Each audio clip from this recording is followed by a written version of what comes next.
My name is Dr. Moss, a PGY1 psychiatry resident. Make sure at the end of every single interview, you're spending 5 minutes and writing down all your feelings that you had and key things that stood out for you. This will be really helpful because in March, everything blends together and it's really hard to differentiate the different programs. The day that we've been waiting for the past 4+ years, it is March 21st at 12 p.m. You'll receive an email of which specialty and program you match. So every single time those what ifs come and haunt your brain, I want you to think back to all the things that you have overcome.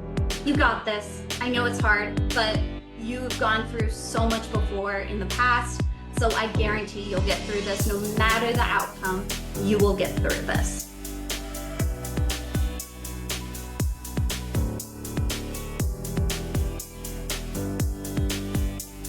Thank you all for joining. My name is Stephanie Moss, Dr. Moss, a PGY1 psychiatry resident. Now, first, just like everything, we have to do disclosures. PsychSign is not paying me to be here. I am a brand ambassador and affiliate for Know Your Psych, Online Meta, and Picmonic and Bookshop. I do get royalties and support for advertising for them. Also, everything that I will say is my own opinion, my own experience. This does not represent my institution for residency, nor the Department of Defense, because I work at the VA. So this does not have to do with the Department of Defense. Okay, summary. First, I'm going to give an introduction to who I am and the people that mean a lot to me and animals.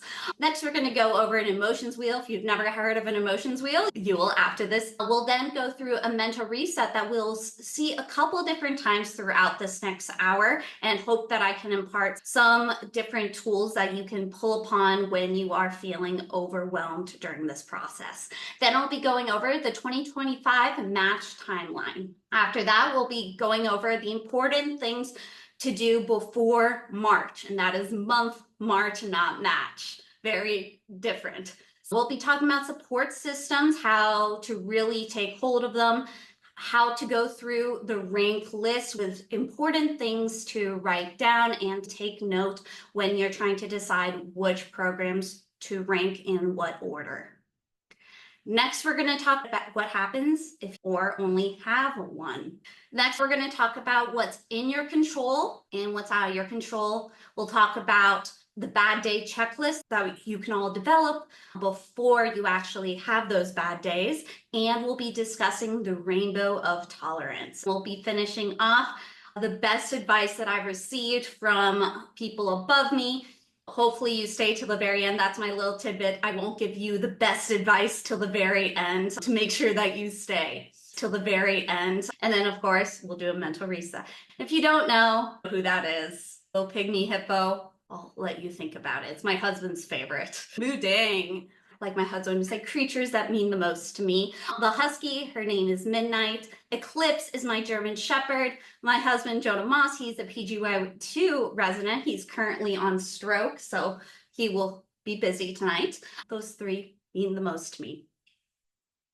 Starting off, this is the emotions reel. I first learned about this during medical school from my medical school therapist. I remember when he first gave me it, I was like, what is this? I don't even think I've experienced all of those emotions. I don't even know if I've been able to articulate any of those emotions. So look at the emotion. You can start in the middle, starting with the big 6 emotions, and then you can go on the outside.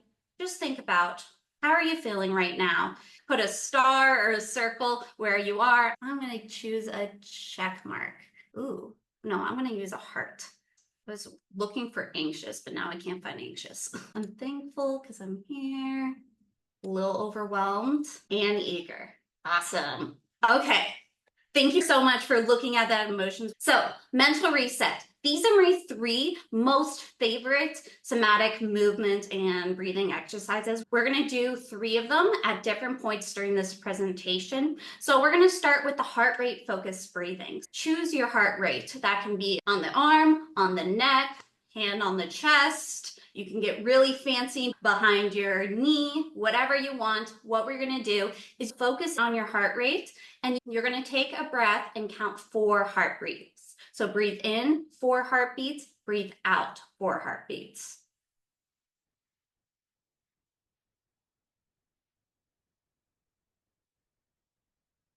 Wonderful. And let's switch to one other location. So that can be hand on the heart, on the opposite side of the neck, on the opposite arm. Same thing. Breathe in for 4 heartbeats, breathe out for 4 heartbeats.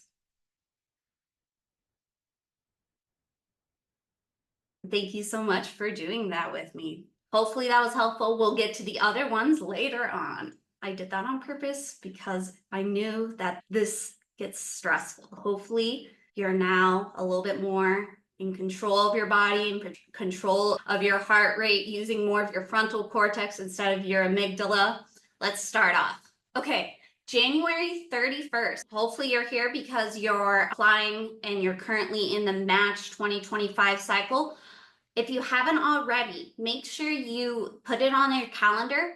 These are going to be all the important dates that you need to know. Starting off with January 31st. That's the deadline to register online for the Match and SOAP system. Yes, it is different than NRMP. I was very confused with that when I was in your position. And so they're 2 separate sites. And I think you even have to pay for it.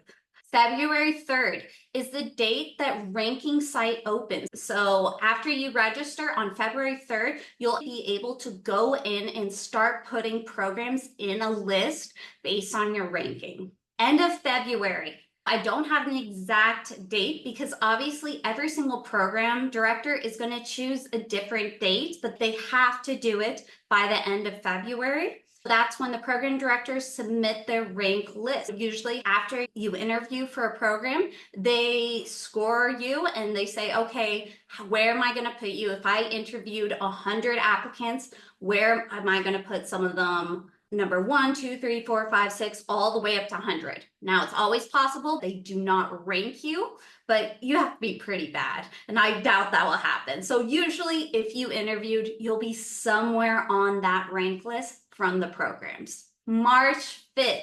This is when the rank list closes at 9 p.m. Eastern time. Make sure you have that on your calendar. Make sure you have your timers on. I always recommend that you do this hours, if not days before the March 5th deadline, because we're talking about thousands of people going through the match and submitting. We don't want something to go wrong, the website go down, or your internet go down.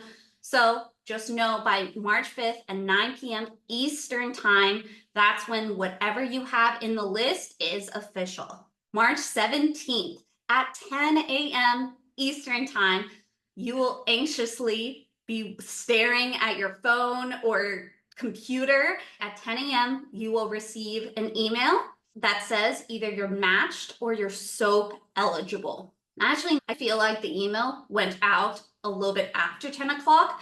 And I kept refreshing my email over and over and nothing came through. So I checked the website, and the same place where you submitted your rank list will suddenly switch at 10 a.m. Eastern time, and it will say either SOAP eligible or SOAP not eligible. So March 17th through 20th, that's when you have 3 days that if you did get assigned, you are SOAP eligible. That means that a program, really it's a computer system, did not rank you because you have your list, 1, 2, 3, 4, 5, all the programs you have, and then each program is going to go through and put you somewhere on that list, and then a computer program matches you to a program. I believe, I'm not 100%, they prioritize the individual, so you as the applicant. So let's say the computer will try to put it at your number 1 until that place is filled. It's very confusing. There are so many other online things that explain the match better, but get ready to be asked that by a billion people in your family that are not in medicine. Be like, what is the match? Wait, I thought you interviewed. So if you end up being SOAP eligible, you will have to interview with programs that still have availability or unfilled positions. And I put a link that goes straight to the NRP, the website, that will actually explain what happens what are the rules. I did not go through that process, so I cannot give you good advice on how it works, but there are plenty of people online that can explain it a lot better, that have gone through it and can explain tips. Okay, the day that we've been waiting for the past 4+ years. It is March 21st at 12 p.m. You'll receive an email of which specialty and program you match. I said specialty because some people did dual apply or they applied for transitional years. When I went through it last year, I applied family medicine and psychiatry. So on March 17th, all I knew is that I had matched in a program, but I had no idea if I had matched psychiatry or family medicine. So you will not be able to figure that out until that Friday, March 21st. You have from that time period, March 21st, if you're still in medical school, you'll graduate at some point, and you have off, and we'll talk about what to do during that time, all the way until middle of June, July 1st. Every single program has a specific different date of starting and different date on when they do orientation, but the majority of programs start actually working on July 1st. Some programs have a week, 2 weeks, or even a full month of orientation. So make sure you do not schedule a trip during that time until you know 100% when your start day is. Going to pre-March, and that doesn't say pre-match. This is pre-March. So what should you do before March? I want you to do this all before the programs submit their own list. For example, letter of intent. A lot of people have heard about letter of intent versus letter of interest.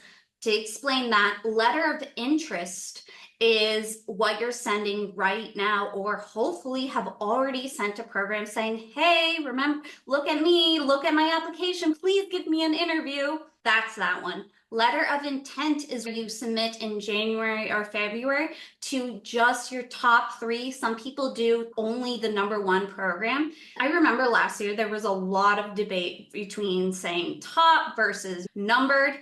What I ended up determining for myself is I didn't feel right saying number 1, 2, 3 to a program because I didn't want to let them know that they were my second place or third place. For my #1, I did say to the program director, you are my #1 program.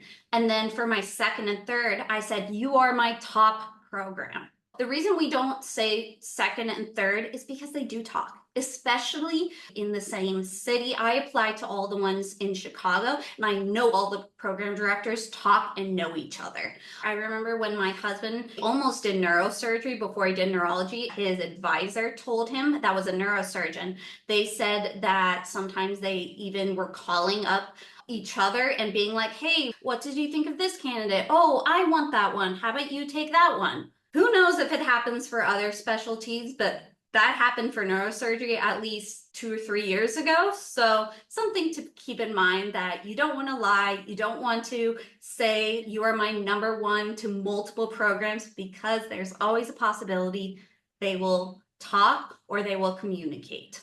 Okay, so there is a question. So going back to the letter of intent. I think the letter of intent is a safe bet for top programs regardless of their instructions post-IB. Okay, so I understand what you're saying.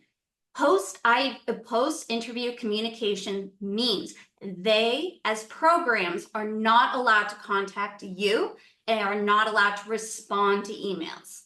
What that does not mean is that you, as an interviewee, can email them. Do not overwhelm them with emails because they will not respond. It's under regulation that they cannot respond because they cannot be equal. In the past, before that rule that they weren't allowed to have communication with you, they might be giving some participants more information or more advice or more feelings, just more information than others. So to make it equitable, they say they're not allowed to communicate with you post that interview. So hopefully that makes sense, because I remember that was confusing of because they say that over and over, no post-interview communication, but it means on their end. And then there's a question about some people have told that person that programs can say they are functionally matched or that you are their number one. No, that's not correct. They can say whatever they want. It does not mean anything. I will give an example. I had a program that did not follow the post-interview communication and emailed me saying they were really excited. They hoped that I ranked them high. I got personally very excited. I was like, oh my God, maybe this means that they're going to rank me high. Maybe I should rank them high. And then as I started communicating with other people that I knew also interviewed in that program, there was an idea that program director had just sent it out to everyone. So it's not 100%. Don't trust them. Program directors can say whatever they want. I talked to individuals who are waiting for interviews. And when I applied for my sub, I met individually with a program director and they accepted me for the sub-I. He said that he would be very excited to interview me. I submitted my application and almost immediately got a rejection. So, example, they can say whatever they want. It's not true. Hopefully that helps. Okay. Connect with current and previous residents. Hopefully you did meet some residents during your interview and hopefully they gave you their email. That is the perfect time to send follow-up questions when you're comparing programs, any comments you didn't ask them before. Residents are not bound by the same rules as program directors. They cannot have communication with interviewees. As residents, I can talk to people who are currently interviewing. It will not impact your placement unless I get a disrespectful vibe. And I could always tell my program director, hey, this applicant, they were very disrespectful. Who knows if that would impact applicants? So make sure you are always respectful and kind. I do want to provide that information to reach out to them. That's why we're here. We want to help you, especially if we want you as part of our program. We want to make sure you make an informed decision. Also, to do pre-March or in March timeline, make sure you have all credits accounted for graduation. This happened to a couple individuals that I know that because step 2, step 1, COVID, leaves of absence, so much stuff was going on that your schedule kept moving around with interviews and you might not have the correct credits to graduate. Make sure you talk to your school advisor or just make sure. I think my school, we graduated in like end of April. So that's like a month before this point. You do not want to miss your graduation date. The next thing I'm going to go over is something very useful to create during this time before you need it. Building out your support system. The important thing is to figure out who you're going to be able to reach out and trust, who's going to provide you support, not going to provide you so much stress and anxiety. Will truly just care about who you are. You can either cry with them, you can express your feelings, you can call them anytime.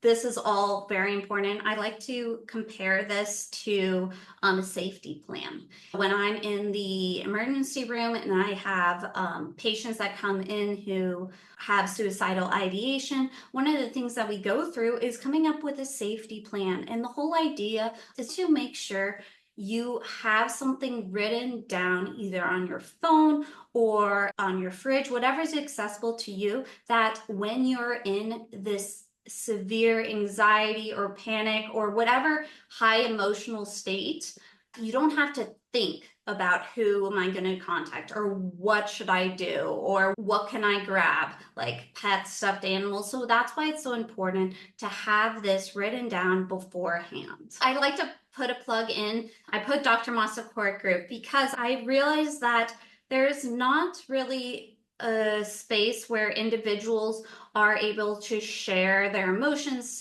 share their different struggles in medical school openly. There is Reddit, there is social media.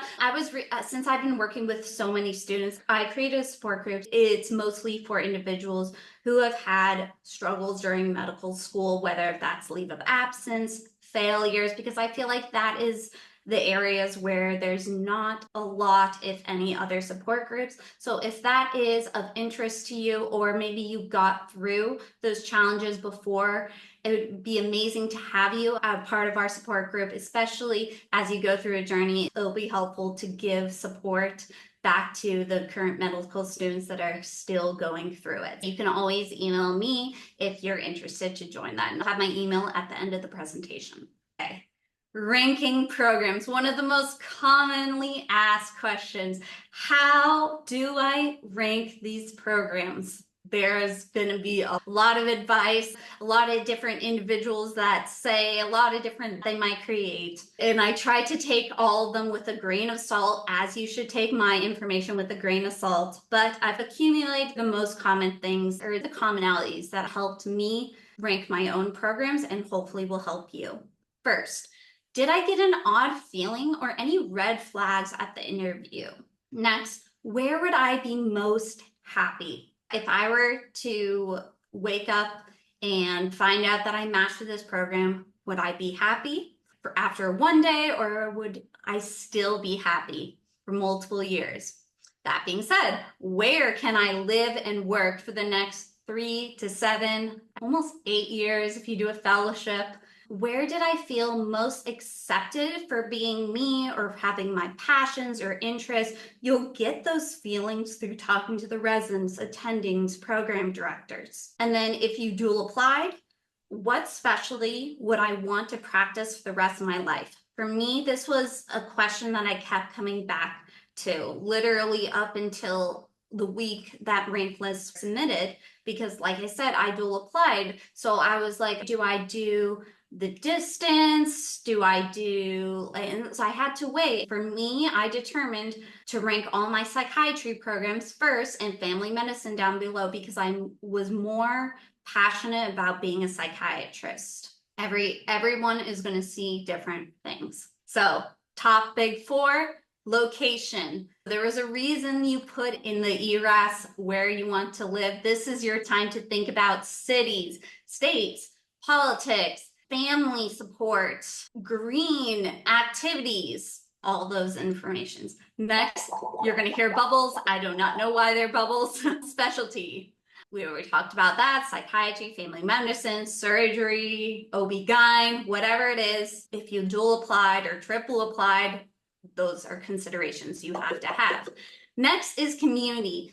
Community is individuals that live in the community. If there's specific populations you want to serve, your own family, or being in the residency community, did you feel like somewhere that you would fit in and become friends with, or at least have enjoyable work conversations and colleagues? And then gut feeling. This is the most important one, and it is definitely the hardest one to be okay with it, because we're all scientists to some extent. We want hard data.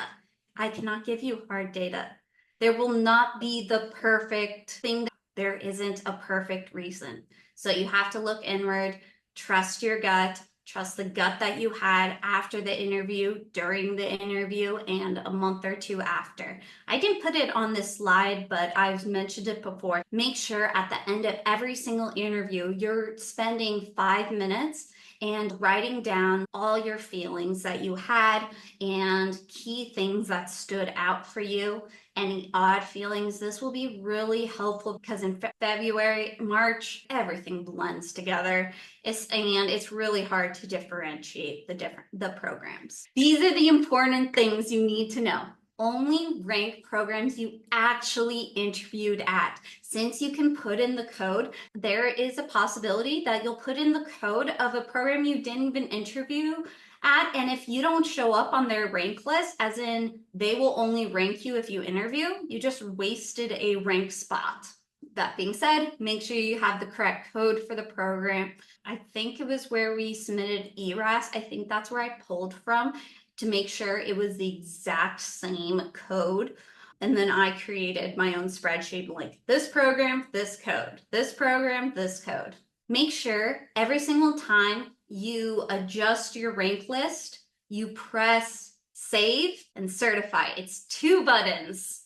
If you don't click it, it will not save anything. I accidentally did it once, and thankfully I had my list in a spreadsheet. Worst thing that happens is you go and put it in all over again. But that being said, if the day before match, you don't click save, certify, and receive an email confirmation, there's a chance you didn't actually certify and submit. So make sure you receive that email saying you've been certified, and do not touch it after you receive that email, because you might accidentally forget one or the other. There'll be a lot of stress of waiting after you click of, did I actually click save and certify? Did I receive the email? But as long as you remember those three, save, certify, email, you'll be good. Perfect. Please put in the chat if I said anything that's too confusing or you have any questions. The what ifs. If you haven't had this thought in your mind, lucky, but it's going to happen at some point. So just get ready for it to happen. What if I don't match? What if I have to soap? What if the world ends? All the what ifs that will exist will come to your mind. These are the best quotes that I could find to deal with the what ifs. You know what? It will happen. Don't watch the clock. Yes, you can wait and tick the days and the minutes until you match, but make sure you're not becoming obsessed with all those what ifs and the time, because you're going to get more and more anxious. And then when you do think of those what ifs, think back to all the things you've been able to overcome. Getting into medical school, get into a medical school. If you did, okay. But if you didn't ever believe that, okay, lucky you. But most of us were fearful that we wouldn't get into medical school or wouldn't get an interview. Some of you, like myself, have failed an exam, whether if that was a board exam, whether if that was STEP, COMLEX, MCAT, but you're here at this point. That means that you were able to get through it and be able to pass eventually. So every single time those what ifs come and haunt your brain, I want you to think back to all the things that you have overcome. My therapist had me write a list on my phone of all the challenges that I've been able to overcome. So every single time I felt those, I would pull up that on my phone and be like, okay, I made it over that. I made it over that hill. I made it over that hill. It helped me feel more confident. Okay, mental reset. Vagus nerve stimulation. Yes, I do mean cranial nerve 10. If you think back to anatomy, the cranial nerve 10 doesn't just stay in the brain. It goes all the way down and goes under and over the arch of the heart. It actually even goes down into the digestive system. It goes to the diaphragm. So what it means, a vagus nerve stimulation, because most of it is parasympathetic, we want to activate the vagus nerve. How do you do that? By having deep breaths where you move your stomach. You've maybe heard of belly breathing. That's what they're doing. You're stimulating your vagus nerve. So by taking a deep breath and making your stomach as big as it can, I like to think hand on my stomach, and then I put my hand on my chest because I can tell the difference between me going like this or actually feeling my stomach expand. We're going to do 3 big deep breaths, making your stomach as wide as you can, your muscles as relaxed towards the floor, in through your nose and out through your mouth. In through your nose and out through your mouth. In through your nose and out through your mouth. Thank you so much for stimulating your vagus nerve. Okay, only one. There are 2 different things that I think about when I say this. You only need 1 program to match. That means you need 1 interview. You only need 1 program to accept you. Same thing if you do get to SOAP, you only need 1 program to choose you. Only 1. You're not the only one struggling. I know it seems like it, especially when you're going through those days of ups and downs. Everyone going through Match 2025 is also experiencing some distress. Maybe they're not vocal about it. Maybe you don't see it. Maybe it's not today. But at some point, every single one of you is going to have some distress or struggle about this process. So you're not the only one. So how do we manage all those struggles and emotions? What is in your control versus what is not in your control? We don't have control whether or not we match. We don't have control where we match. But let's think of the opposite. Okay, what can we control? If you go back to your support group list or your support individuals, you can decide who you ask for help and when you ask for help. You can control what your rank order is. You can also control what you do today, and we'll get to that in a little bit of what are different things you can do during this time period. So think about what else is in your control. I highly recommend you do it before rank lists are due to emotionally prepare for bad days and struggle days. That can be today, that can be for tomorrow. This goes back to the list that I create with my patients. Have a toolkit and list of things that provide you joy, able to disconnect from all the stresses. And here are some ideas. And all these cool pictures that you see, Lindsay Bram, I got them mostly from her. She's an amazing PhD psychologist. I do have permission to share these images. Hopefully these help. Okay. Has anyone heard of the rainbow of tolerance? I had never heard of this up until I started following Dr. Bram on social media and then really started to get into her stuff. I really liked her drawings and how to describe where we're at. So when we're having a good day, we're in the rainbow.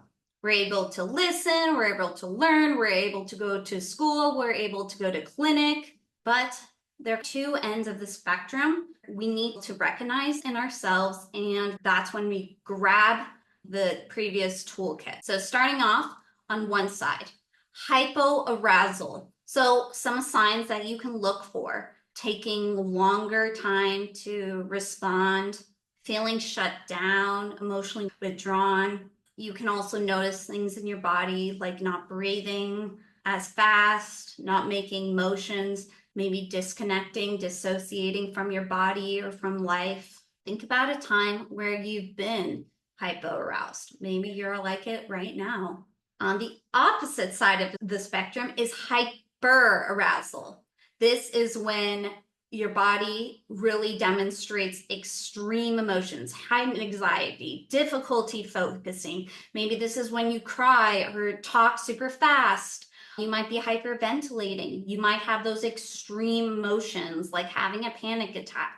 No matter what end of the spectrum, it's important to be able to notice this in yourself. That's when you want to take a break and go back to the previous of to-do list. So if you're on the hyper or hypoarousal, that's when you want to grab this list on your phone to do one of these physical or mental activities to get right back into optimal arousal. Okay, last one, mental reset. My third favorite way, this is also called meditate. If that word scares you, then ignore that word, is using your five senses. So we all know our senses: sight, smell, taste, hearing, and sensation. So we're going to start with the sense of sight. Looking around, try to notice different colors of the room around you. If you don't like colors, you can also do shapes like round, square. Good. If you feel comfortable, you can close your eyes. If not, just make your eyes soft. Now take a deep breath in through your nose and see what smells you have. Smell like tea, a candle, your clothing. Just notice the different smells. Now, don't judge them. It's okay if you don't like them. Maybe you smell like sweat. That is okay. The important thing is you notice the smell. Good. Now, open up your mouth ever so slightly, and this time take a breath through your mouth and taste. Focus on all your taste buds. Taste the air. Maybe move your tongue around your mouth to notice different flavors. in your mouth, maybe in the front of your mouth versus the back of your mouth. Again, don't judge, just notice. Next, we're going to go to hearing. I'm going to be quiet while you use your ears to notice far away, outside, and close to you. If you're in Chicago, you might be hearing the wind. That's what I'm hearing. Next, sense of feeling. So I want you to take notice of your seat, different parts of your body, sitting in your chair or laying on your couch.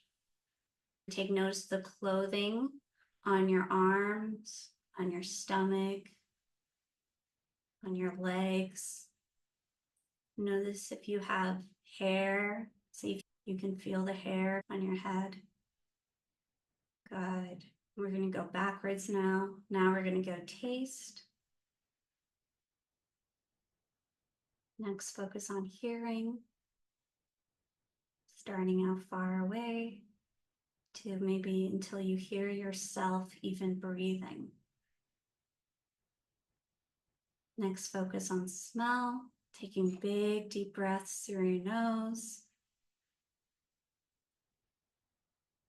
And if your eyes are closed, you can open them and notice the different colors or shapes around the room and around you.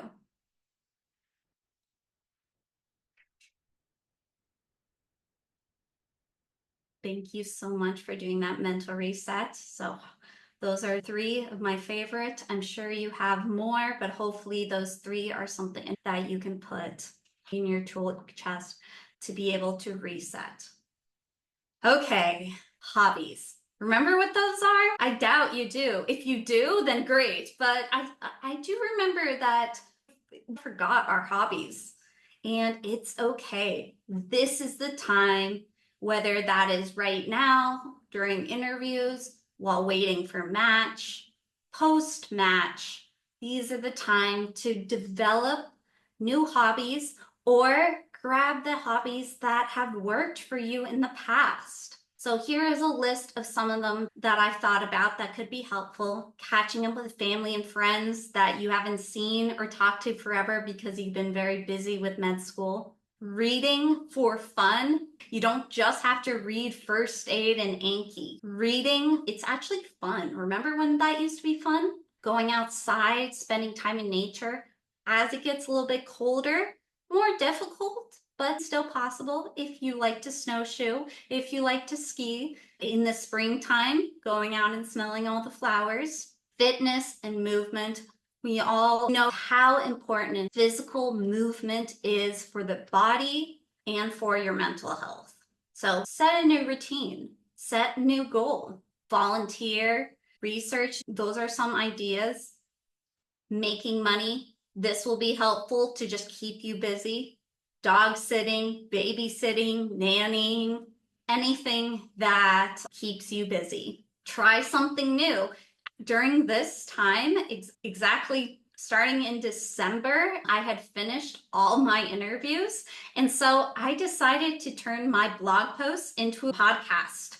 So I've only been doing this for now, what are we in November? So 11 months. I'm not saying that you should do a podcast now. If you do want to look for something, I am looking for individuals to help me edit, so have to plug that in. And then explore and travel. Now, I didn't have a lot of money to do the travel part, but remember, traveling doesn't necessarily mean going on an airplane. You can go driving, you can just explore the city that maybe you haven't had time to explore because you've been in med school. Also, if you're taking out school loans, your student loans or federal student loans can be increased for 2 plane tickets a year going there and back to your family. Your family might be in multiple places. Just putting that out there. Any other ones I forgot? No, I didn't put a questions part, but we're 5 minutes early. So this works. You got this. I know it's hard, but you've gone through so much before in the past. So I guarantee you'll get through this. No matter the outcome, you will get through this. Don't give up. Find a support group, whatever that is. Make sure you create a toolkit or a list of things that make you feel happy and whole and pull those out whenever you're either hypo-aroused or hyper-aroused.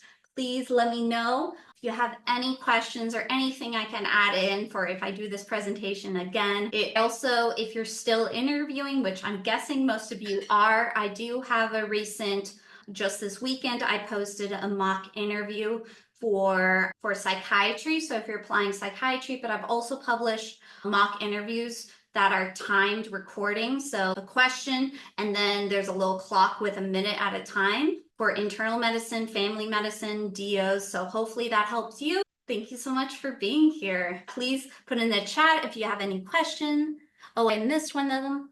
Can you save and certify only once? No, you can save and certify it as many times as you want. Really great question. Make sure every single time you change one of your programs in a different order, you save and certify, because it could go back to what the previous one was, or it'll disappear. Just want to clarify. Click and certify every time I change the list. Yes, so the second one. Every single time you change the list, save, certify. Yes. Any other questions or things I can help?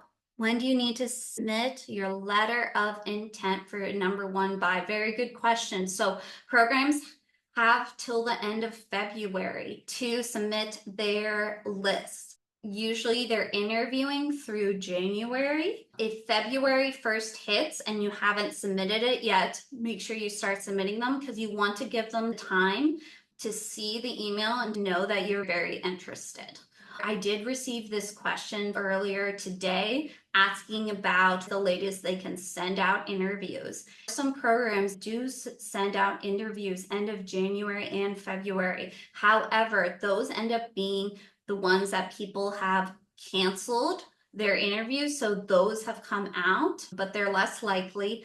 And it can be new programs. Sometimes programs just become allowed or certified to become residency programs, but they don't become available for the ERAS back in September or October. And so whenever they get allowed to submit interviews, they send them out. I remember my year, actually the year of my husband's year, there was a family medicine program in Chicago that a couple weeks before they were supposed to submit their rank list, they got accepted. So they quickly put out a message like, hey, if you're still looking for interviews, we would love to interview you. So that was an option. Any other questions? I actually had a last minute question. If that's okay. It's a little bit broad. First off, thank you for your presentation. It's very helpful.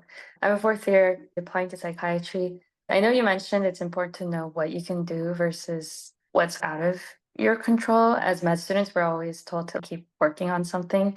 At this point, when we're interviewing and I'm still doing my sub-I, what are some things that would be helpful practically in terms of the match, and then some things you would tell your past self or us to just not worry about? Yeah, of course. So your question was, looking back, any additional things you would do to improve your chances of matching.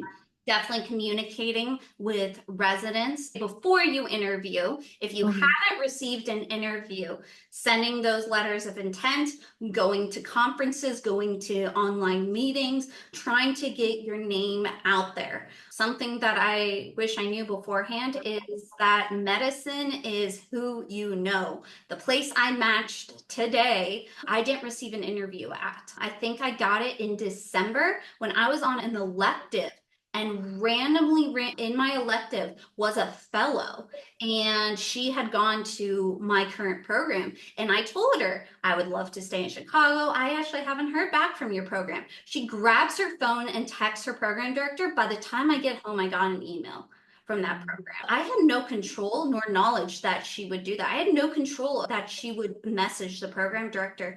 But what I did have control of is talking to someone that I had physical access to, asking them what residency they went to, asking about who they are, connecting with my attendings that are in my specialties, seeing if they know the different program directors. I remember in family medicine, I had a phone call with one of my mentors, And I was like, I haven't heard back from one of these family medicine programs. And she's like, I will text them. I'm personally friends with the program director, and I did later receive that interview. It's about who you know, it's how medicine works. So try everything you can. Contacting your letter writers, saying that you still haven't heard back. All they can do is put in an email, a text, or a phone. Don't ask them to do it. Just say that you're still waiting for an interview. You can always message me on social media. I'm everywhere at MedPsychMoss. If you wanted to join the support group or want to join my newsletter or be notified whenever I submit new podcast episodes, you can sign up on my website, medpsychmoss.com. And on YouTube, it's Patient Dr. Moss, Life as a Patient Doctor podcast, where I interview med students, doctors, healthcare professionals that share the humanity within medicine. I also provide advice on my own journey, residency, and different struggles for med students. Hopefully those are helpful for you. Thank you all so much for joining in today.